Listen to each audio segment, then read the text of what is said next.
इस वीडियो में हम लोग तुगलक वंश के बारे में जानेंगे।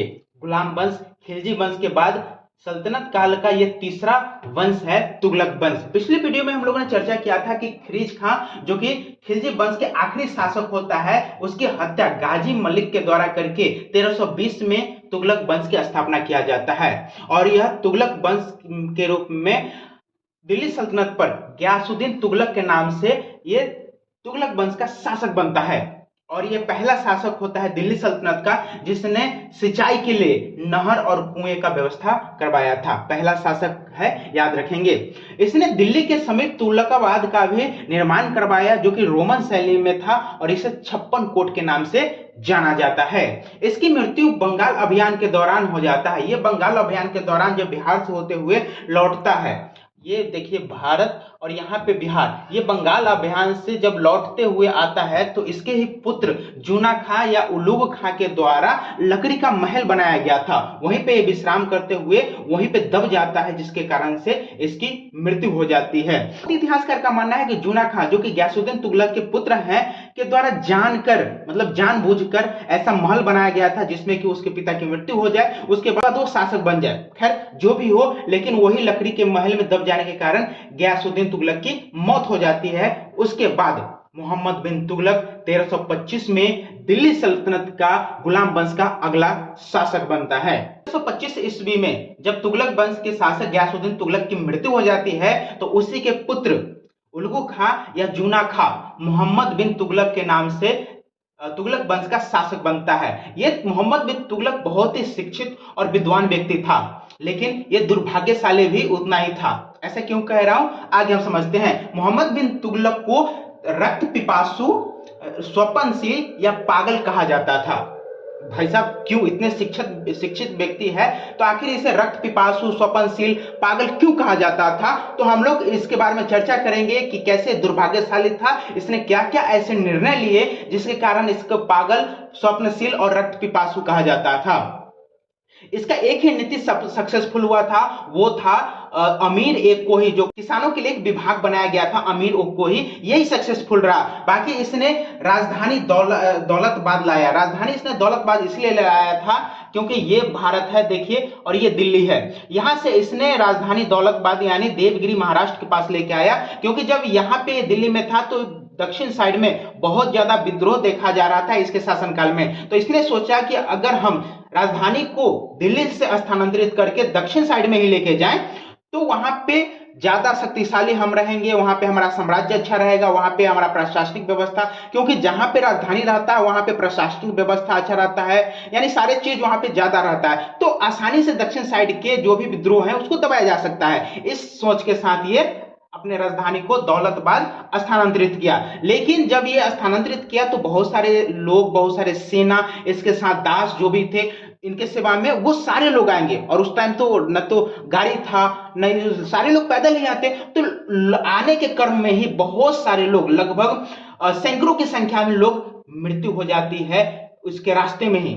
उसके बाद बचे खुचे लोग यहाँ पहुंचते हैं। जब यहाँ पे पहुंचते हैं तो देखते हैं कि यहाँ पे और विद्रोह तेज हो गया है और 1336 ईस्वी में हरिहर एवं बुक्का दो भाई जो है उसके विद्रोह के कारण दक्षिण का साइड विजयनगर स्वतंत्र हो जाता है और एक अलग साम्राज्य विजयनगर साम्राज्य के रूप में स्थापित हो जाता है। ये देखता है कि चलो भाई यहाँ आए तो हमारा दक्षिण का अभियान सफल नहीं हुआ, विजयनगर साम्राज्य अलग ही हो गया, तो यहाँ रह के क्या करे। यह पुनः यहाँ से लौट के दिल्ली जाना शुरू करता है। जब दिल्ली जाना शुरू करता है तो वही हाल, लोग पैदल जाएंगे, गर्मी का बहुत भयंकर माहौल था, तो इस कारण से जाने में भी बहुत सारे सैनिक की मृत्यु हो जाती है। तो हुआ ना, इसके राजधानी बदलने का जो नीति था वो फ्लॉप हो गया ना, इसी कारण से इसे रक्त पिपासु, स्वप्नशील, पागल कहा जाता है। आगे भी देखते हैं। इसने तांबा का सिक्का और कांसे का सिक्का लाया था। चूंकि उस समय में चांदी का सिक्का चलता था और चांदी के सिक्के बनाने में मतलब 1 रुपए के सिक्के बनाने में ज्यादा कॉस्ट लग जाते थे, जितना का उसका वैल्यू नहीं होता था सिक्का का, उसे ज्यादा कीमत लग जाता था चांदी का। इस कारण से उसने सोचा कि चांदी को हटा करके हम तांबा का सिक्का बनाएंगे ताकि तांबा का कीमत कम पड़ता है और तांबा आसानी से उपलब्ध भी हो जाता है। तो यही सोच के चूंकि अच्छी सोच थी तो अच्छी सोच के साथ इसने तांबा का सिक्का का प्रयोग किया और उसने जितने भी मार्केट में चांदी का सिक्का था, जैसे नोटबंदी हुआ ना, तो जितने भी 500 के नोट थे उसे जमा करवा लिया गया। उसी प्रकार जितने भी चांदी के सिक्का मार्केट में था उसे जमा करवा दिया लिया गया और उसके बदले तांबे के सिक्का को दिया गया। लेकिन तांबा हर एक घर में होता था और तांबा को पिघलाने का सांचा जो उस टाइम में भी हर एक घर में होता था, क्योंकि तलवार वगैरह बनाया जाता था। तो लोग घर में जो तांबा का बर्तन था, यानी उस समय अधिकतर चीजें तांबा की हुए करते थे, तो तांबा को बनाना शुरू कर दिया। लोगों ने देखा कि यार ये तो बहुत अच्छी चीज है, इसका वैल्यू भी कम है, हमारी चीज घर में ही है। तो जब मार्केट में ज्यादा पैसा आने लगा, तो जब राजा को बहुत देर बाद पता चला कि भाई इतने मार्केट में पैसे कहां से आ गए, तो पता चला कि डुप्लीकेट सिक्के मार्केट में चल रहे हैं, लोग घर में ही सिक्का बनाना शुरू कर दिए हैं। तो ये भी समझिए कि लगभग फ्लॉप हो गया। तो राजा ने पुनः उस तांबे के सिक्कों को वापस मंगवाना शुरू किया और उसके बदले में चांदी सिक्का देना शुरू किया। लेकिन चांदी का सिक्का देते गए, तांबा का सिक्का आते गया और इतना ज्यादा सिक्का आ गया कि वो राजा के पास जितने भी सिक्के थे वो सब खत्म हो गए। फिर भी ये तांबे का सिक्का आना बंद नहीं हुआ। यानी ये सिक्का का भी प्रचलन वाला मुद्रास्फीति, यानी जो मोदी जी के द्वारा लाया गया वो तो सक्सेसफुल हो गया, लेकिन इसके द्वारा जो लाया गया था ये विफल हो गया और ये भी इसका विफल हो गया। तो राजधानी वाला भी इसका विफल हो गया, सिक्का चलाने वाला भी विफल हो गया। इसी के समय में खुरासान, यहाँ पे आप देखेंगे तो ये भारत है और यहाँ से इस साइड में अफगानिस्तान के साइड में खुरासान है। यहाँ पे दो भाई में लड़ाई होती है, तो वहां से एक भाई आता है, कहता है कि आप वहां पे हमला करिए, हम लोग वहीं पे चल के और राज करेंगे। अब भाई ये तो यहाँ भारत से परेशान हो चुका था, जो भी लाता था राजधानी हटाया वो सक्सेस विफल हो गया, इसने तांबा का सिक्का लाया वो विफल हो गया, यानी जो भी करता था वो विफल हो जाता था, परेशान हो गया था। कहा कि चलो अच्छा बात है, इसी के बहाने हम भारत छोड़ के वहां पे राज करेंगे। कहां पे? खुरासान में। ये इसके लिए सैन्य व्यवस्था लाना शुरू करता है, मतलब सैनिक बढ़ाना शुरू करता है, बहुत ज्यादा सैनिक बढ़ाता है और इसके लिए इसका पैसा भी बहुत खर्चा होता है। जितना भी पैसा होता है लगभग वो पूरे सैनिक में खर्च कर देता है और तैयारी करता है खुरासान अभियान के लिए। और जब ये पूरी तरीका से अपने सैन्य व्यवस्था को मजबूत कर लेता है तो ये पत्र लिखता है कहां? खुरासान में, कि अब हम तैयार हैं, बताइए कब वहां पे हमला करना है। तो वो जो था वो लिखता है कि अब हमारे दोनों भाई में सुलह हो गया है, हमें कोई जरूरत नहीं है। अब भाई साहब यहाँ पे इतना खर्च किया था बेचारा सैन्य को व्यवस्था को मजबूत करने में, जो भी पैसा, एक तो पैसा यहाँ पे इसका बर्बाद हो गया, उसके बाद जो भी पैसा यहाँ बचा हुआ था वो भी लगभग खत्म हो गया और ये भी फ्लॉप हो गया। राज्य को चलाने के लिए पैसे की जरूरत होती है, तो बिहार और बंगाल साइड में देखेंगे कि बहुत सारी नदियां बहती हैं, तो बहुत दोआब के क्षेत्र हैं, तो दोआब के क्षेत्र में फसल अच्छे होते हैं। तो उस फसल पे इसने 1/2 यानी आधा 50% कर लगाया, ताकि वहां से कर वसूली करके साम्राज्य को बेहतर किया जा सके। लेकिन दुर्भाग्य देखिए कि जिस साल ये कर लगाया ना, कर की बढ़ोतरी किया, उस साल फसल चौपट हो गया, अकाल पड़ गया। दूसरी साल भी यही होता है, दूसरी साल भी वो कहता है कि फसल ही नहीं हुआ तो कहां से कर लेंगे।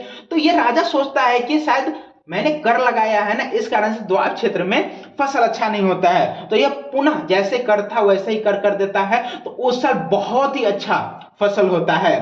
तो एक तरह से दोआब कर वाला भी इसका फ्लॉप हो जाता है और अंततः इसकी 1240 ईस्वी में सिंध जाते समय ठट्ठा के निकट इसकी मृत्यु हो जाती है।